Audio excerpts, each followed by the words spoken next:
Hi everyone, welcome back to the Science Box. Today I'm going to be telling you everything you need to know for the Nucleic Acids chapter of AQA A Level Biology, which is kind of like the second half of the biological molecules topic. The timeline's in the description, so if there's a particular part you're stuck on, feel free to just skip to there. So the two nucleic acids we're concerned about are DNA and RNA. Both are information-carrying molecules. As the central dogma of molecular biology states, DNA makes RNA makes proteins. DNA to RNA is the process of transcription, which happens in the nucleus, and RNA to proteins is translation, which happens in the cytoplasm at a ribosome. A ribosome is actually partially made of RNA in and of itself. A ribosome is made of RNA and protein. Both DNA and RNA are polymers of nucleotides. Each nucleotide is formed from a pentose sugar, a nitrogen-containing organic base, and a phosphate group. So for DNA, that'll be a deoxyribose sugar, one of the organic bases cytosine, guanine, adenine, or thymine, and a phosphate group.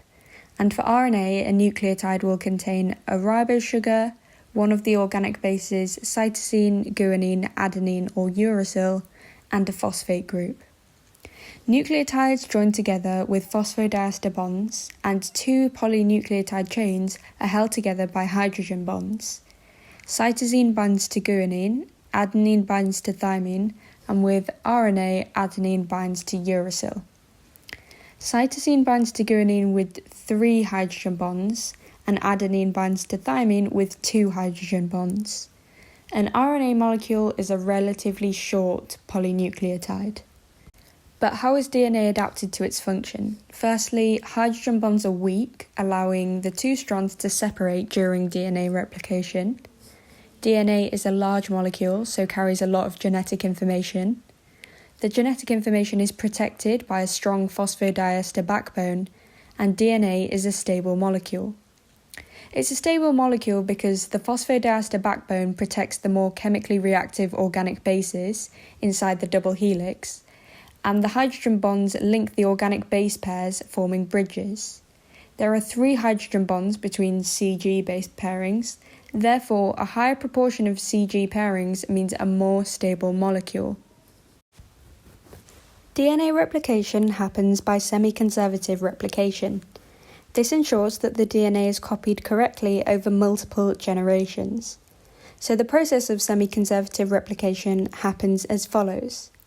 Firstly, the enzyme DNA helicase breaks the hydrogen bonds linking the complementary base pairs of DNA. Therefore, the double helix separates into 2 strands and unwinds. Each exposed polynucleotide strand then acts as a template strand, to which complementary free nucleotides bind by specific base pairings.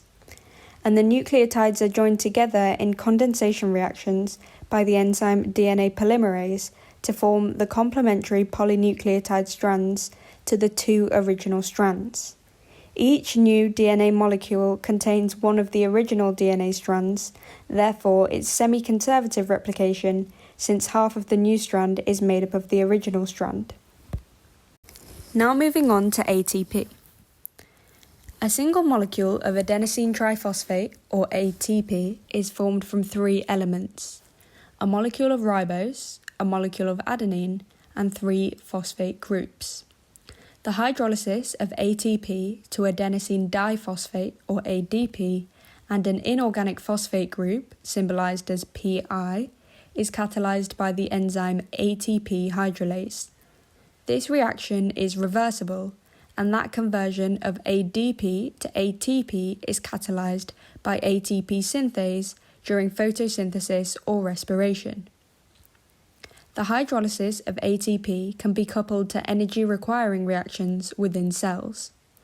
The inorganic phosphate released during the hydrolysis of ATP can be used to phosphorylate other compounds, often making them more reactive.